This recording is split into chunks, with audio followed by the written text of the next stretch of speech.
Bonjour à toutes et à tous, j'espère que vous allez bien, que vous avez passé d'excellentes vacances, que vous avez rechargé vos batteries pour la rentrée 2023-2024. Et bien pour ma part, j'ai passé d'excellentes vacances et ceux qui me suivent sur Instagram ont pu le constater. Alors je vous retrouve dans cette vidéo pour vous parler de mon retour d'expérience sur un road trip de 1300 km au volant de mon modèle Y. Alors effectivement, je vous avais fait une vidéo l'hiver dernier.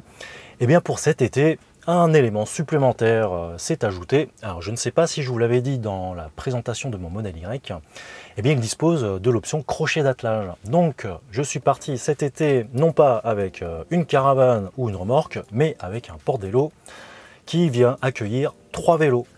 Eh bien je vous propose de découvrir si ce road trip de 1300 km était encore plus galère, encore plus stressant. Allez, c'est parti!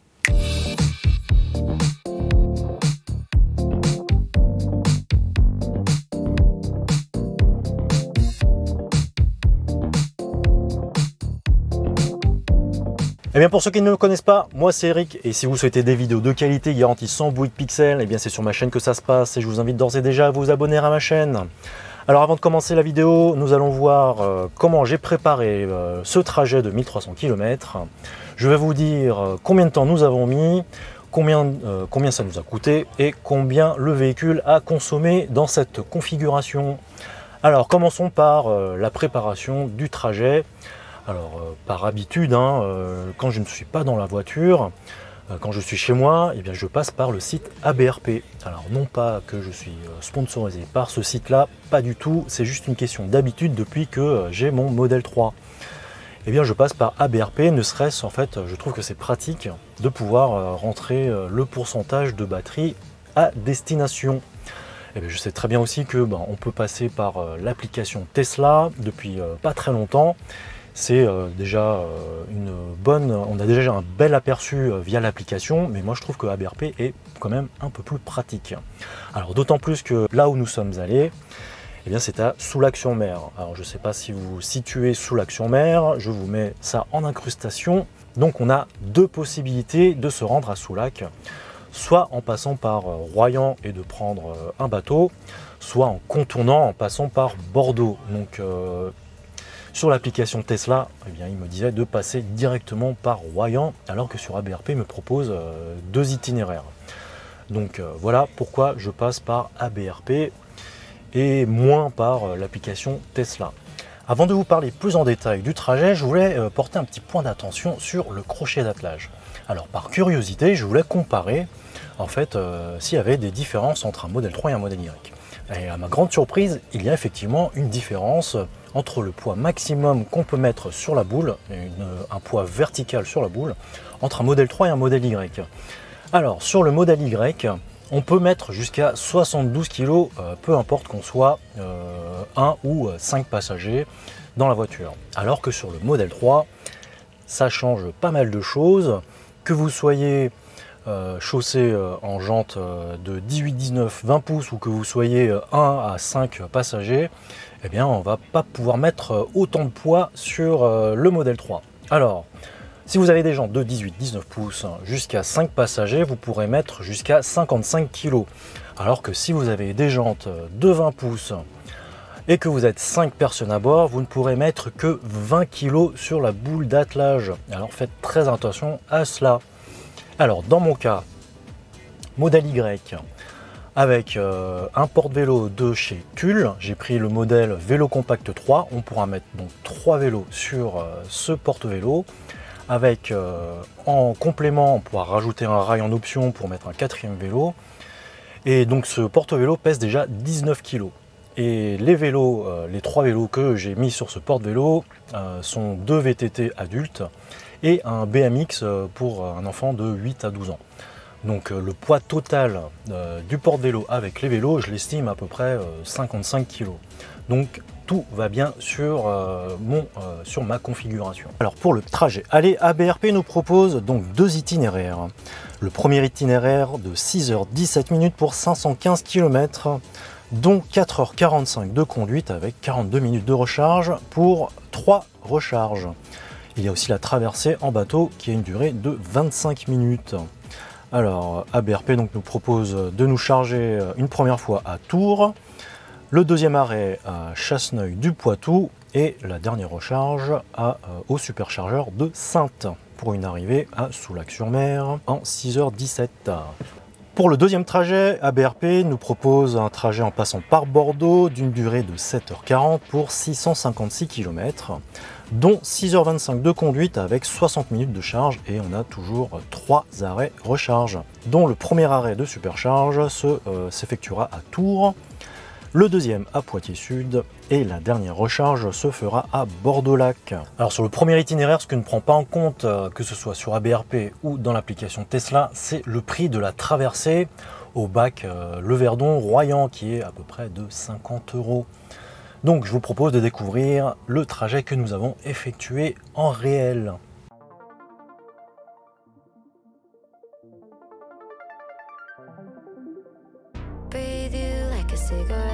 Sick, I'm feeling it. You're not the one, but I still want you like the beat in my chest. Love sick, I'm feeling it. I know you're not the one, but I still wanna light up. Breathe you like a cigarette. Love sick, I'm feeling it. You're not the one, but I still want you like the beat in my chest. Love sick, I'm feeling it. I know you're not the one, but I still wanna light up. Still want you in my body, still want you in my veins. Yeah, my mind's getting caught and set me off like a flame. I know it's masochistic, but when you say my name, I forget how I'm supposed to stay away. Yeah, yeah. And I don't quite know how to let you go. Yeah, yeah. 'Cause I lose my caution when we're alone. No, I can't fight it. You're like lightning, won't happen twice. I'm lucky I'm mine, burning my heart up, stuck on it like a drug. I'd rather die without you. I breathe you like a cigarette. Love sick, I'm feeling it. You're not the one, but I still want you like the beat in my chest. Love sick, I'm feeling it. Alors voici le petit bilan pour le trajet aller. Alors on a fait le trajet, accrochez-vous bien, en 11h40 au lieu de 7h40 comme prédisait ABRP. Alors ABRP lui, eh bien, il ne connaît pas les bouchons, c'est la théorie quand ça roule bien et qu'il n'y a pas de bouchons du tout. Alors par contre, on a respecté les temps de charge, on a fait 1h04 de temps de recharge, quand ABRP, lui, il nous préconisait 1 heure de temps de charge. Donc là, on a respecté les temps de charge.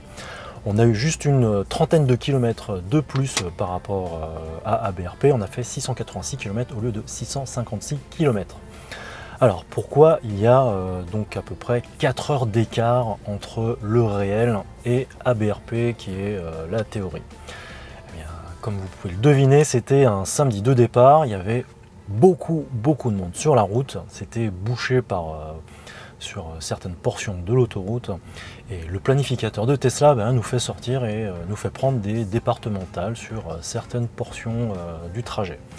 Donc moi je trouve que le planificateur de Tesla est plutôt réussi sur ce côté-là, parce qu'en fait ça consommerait moins de passer par les départementales que d'être resté bloqué sur l'autoroute avec la clim d'allumée. Donc ça consommerait moins d'électricité en passant par les départementales. Alors peut-être qu'on aurait pu gagner une petite demi-heure sur la dernière recharge, parce qu'on s'est arrêté donc au superchargeur de Bordeaux-Lac. Il y avait un supermarché.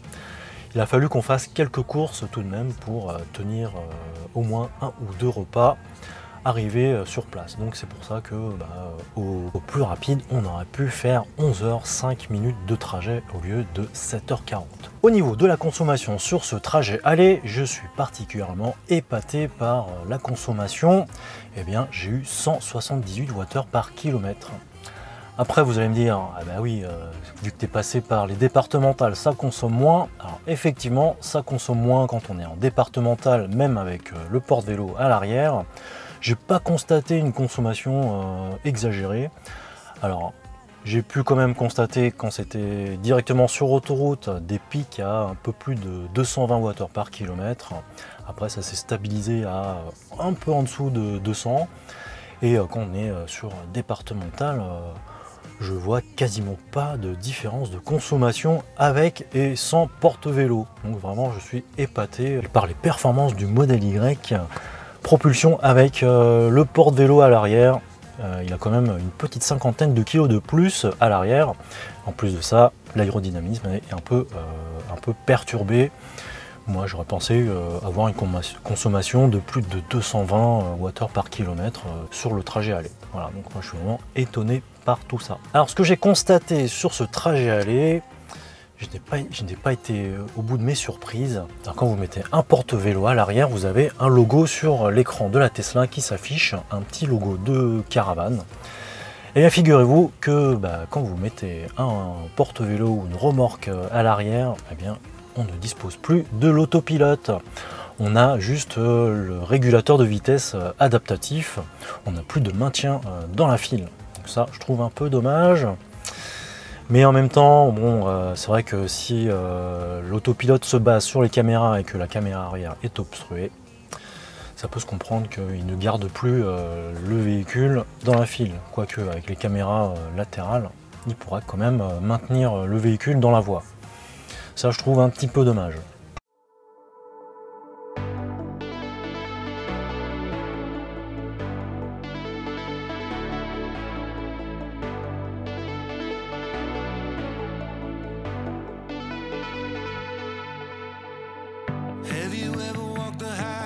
Watch the northern lights flash, took a photograph on a Paris street. Have you ever climbed a tall tree, asked someone for mercy, gave something away that wasn't free? I don't wanna get a vision of you stuck in my head, because I know that you were meant to be wilder. Another night of television while you're lying in bed, it's slowly gonna be the death of you. Have you ever really lived? You talk a big game, but it's just a matter of time. Have you ever really lived? We're all on the clock here. In the blink of an eye, you were gone. So for once in your life, try the deeper water, feel the pull of whatever is out there, and ask yourself this once: have you ever really lived? Have you ever used your hands to build something from scratch that wasn't even for you? When you hear the waves are crashing over Nazareth, man, don't you wanna see them? And I don't wanna get a vision of you stuck in my head, because I know that you were meant to be wilder. Another night of television while you're stuck in your head. Is that really how it's gonna be? Have you ever really lived? You talk a big game, but it's just a matter of time. Have you ever really lived? We're all on the clock here. In the blink of an eye, you were gone. So for once in your life, try the deeper water, feel the pull of whatever is out there, and ask yourself this once: have you ever really lived?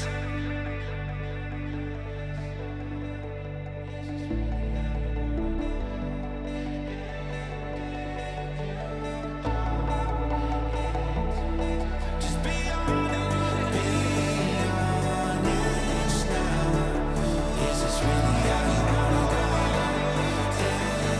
And if you don't know, it ain't too late to turn it around.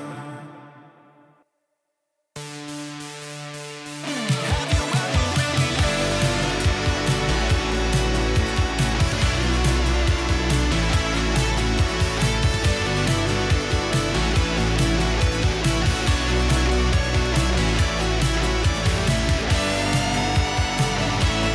Après avoir passé 2 excellentes semaines dans le camping Sandaia de Soulac-Plage et dans les environs de Soulac-sur-Mer, il était déjà temps de rentrer à la maison. Alors j'ai tout de même regardé sur ABRP et sur l'application Tesla le temps qu'il fallait mettre pour rentrer à la maison et par quel chemin il allait nous faire passer. Alors contrairement au trajet aller, eh bien, le trajet du retour, on a décidé de passer par le bac de Verdon-sur-Mer, Royan. Donc on a traversé par bateau cette portion-là et on s'est délesté tout de même d'une petite cinquantaine d'euros en espérant gagner du temps de trajet. Donc c'est ce que je vais essayer de vous montrer. Alors sur l'application Tesla, eh bien au moment où j'ai lancé l'application, il m'a dit que on aurait un temps de trajet de 6h51 pour 516 km avec 5% de batterie à l'arrivée, tout en s'arrêtant une première fois à Niort pendant 25 minutes et le deuxième arrêt à Tours pendant 30 minutes. Et ce que nous dit ABRP, eh bien, il nous dit qu'on va avoir un temps de trajet de 6h24 pour 516 km, pour un temps de conduite de 4h43 avec 56 minutes de temps de recharge pour 2 recharges. Le premier arrêt à Châtellerault et le deuxième arrêt à Orléans. Et bien sans plus tarder, je vous fais découvrir le trajet que nous avons effectué et ainsi que les arrêts que nous avons effectués.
Alors pour le trajet du retour, nous avons effectué 528 km pour une durée de 9h40. Et oui, on a fait 9h40 de voyage, alors que ABRP, lui, nous prévoyait, nous estimait un temps de trajet de 6h24, ce qui nous fait tout de même un écart de 3h16 minutes.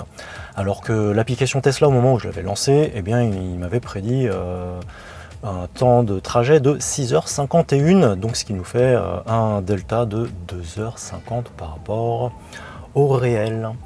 Alors, qu'est-ce qui explique cet écart? Eh bien, tout simplement, encore une fois, les bouchons, le monde sur la route. On a fait pas mal de départementales aussi, entre le superchargeur de Saintes et de Tours. Je ne sais pas pourquoi, il nous a fait passer par plein de départementales. Je suppose à cause des bouchons. Et alors pour 1362 km au total de ce road trip, eh bien, on a une consommation totale de 173 Wh par kilomètre. Je trouve tout bonnement une consommation qui est très très bonne par rapport à la configuration que j'ai avec le modèle Y et le porte-vélo à l'arrière, avec une cinquantaine de kilos à traîner tout de même. Donc je trouve que c'est une très belle performance. Bon, il faut relativiser la chose parce qu'il y a quand même 3 heures de temps de trajet d'écart, ce qui veut dire qu'on n'a pas roulé non plus tout le temps sur autoroute à 130 km/h, et une grande partie du trajet qui a été effectué sur départemental, ce qui explique la consommation qui est plus faible que le trajet que j'ai effectué en hiver pour aller à la montagne. Nous voilà arrivés à la fin de la vidéo, le dernier chapitre qui concerne le coût, combien cela a coûté de faire 1300 km à bord du modèle Y avec le porte-vélo. Eh bien, je ne vous ai pas parlé du coût, que ce soit au trajet aller ou au trajet du retour, tout simplement parce que j'ai eu quelques personnes, quelques filleuls qui ont utilisé mon lien de parrainage pour acheter un modèle Y ou un modèle 3. Et d'ailleurs, je vous remercie infiniment d'avoir utilisé mon lien de parrainage. Eh bien, ça prouve que mon travail vous plaît. Et je remercie, j'en profite pour remercier tous les nouveaux abonnés qui sont arrivés récemment sur la chaîne. Et ceux qui me mettent des commentaires et des likes, c'est très apprécié. Ça permet justement à l'algorithme YouTube de proposer ma vidéo aux nouvelles personnes et de découvrir ma chaîne et ainsi de faire grandir ma chaîne. Et ça, je vous en remercie du fond du cœur. Et en tout cas, n'hésitez surtout pas à utiliser mon lien de parrainage, encore une fois, si vous souhaitez acheter une Tesla. Alors, sinon, en dehors des superchargeurs, en fait, au milieu du séjour, j'ai tout de même dû recharger, faire un petit complément de charge. Au camping de sous la plage, il y avait une borne dédiée sur le réseau EasyVia.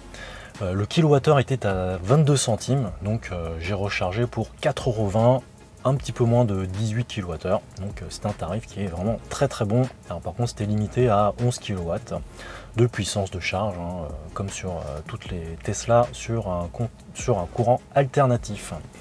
Alors nous voilà arrivés à la fin de la vidéo et je vais vous répondre à la question: est-ce que c'est encore plus stressant de rouler en Tesla Model Y avec un porte-vélo, avec toute la famille et tous ses bagages? Honnêtement, encore une fois, ce n'est pas plus stressant que ça, sachant que le réseau de supercharge est vraiment de plus en plus dense. Je n'ai pas eu à attendre sur les stations de supercharge. Pas cette année, j'étais étonné. Je pensais qu'il allait y avoir beaucoup d'affluence sur les supercharges. Eh bien, ce n'était pas du tout le cas. On n'a pas du tout attendu, contrairement à la journée offerte par Tesla. Là, c'était la cohue. Et d'ailleurs, j'en profite pour passer un petit coucou aux abonnés que j'ai rencontrés au superchargeur de Thiais-Belle-Épine. Ça m'a fait vraiment extrêmement plaisir de vous rencontrer. Alors, en été, là, cet été, j'ai vraiment été étonné. J'ai pas eu de problème d'attente ou quoi que ce soit. Il y a toujours eu une borne disponible. Et bon, même si je suis tombé sur des V2 où il fallait partager la puissance de charge, aucun problème à ce niveau-là. Ça a été assez fluide, hein. Les personnes arrivent et partent et ça vient et c'est assez fluide. Donc de ce côté-là, j'avais vraiment une crainte de devoir attendre au superchargeur comme il s'est passé il y a 2 ans ou l'année dernière, je ne sais plus, avec le Model 3, ça devait être l'année dernière, où sur le superchargeur de Mâcon, on a dû attendre quand même une bonne dizaine de minutes avant de trouver une borne disponible. Eh bien, c'est terminé pour cette vidéo. J'espère qu'elle vous a plu et qu'elle vous aura été utile afin de savoir si le fait d'avoir un porte-vélo, est-ce que ça consomme plus? Eh bien, je vous remercie encore une fois. Mettez-moi un pouce, un commentaire, abonnez-vous à ma chaîne. N'hésitez surtout pas. Ça va permettre aux autres personnes de connaître ma chaîne et de faire grandir la chaîne. Et ça, je vous en remercie infiniment par avance. N'hésitez surtout pas à partager la vidéo aussi. Et bien sur ce, je vous dis, portez-vous bien, passez une très bonne rentrée, soyez prudents sur la route. Allez, je vous dis à la prochaine. Salut!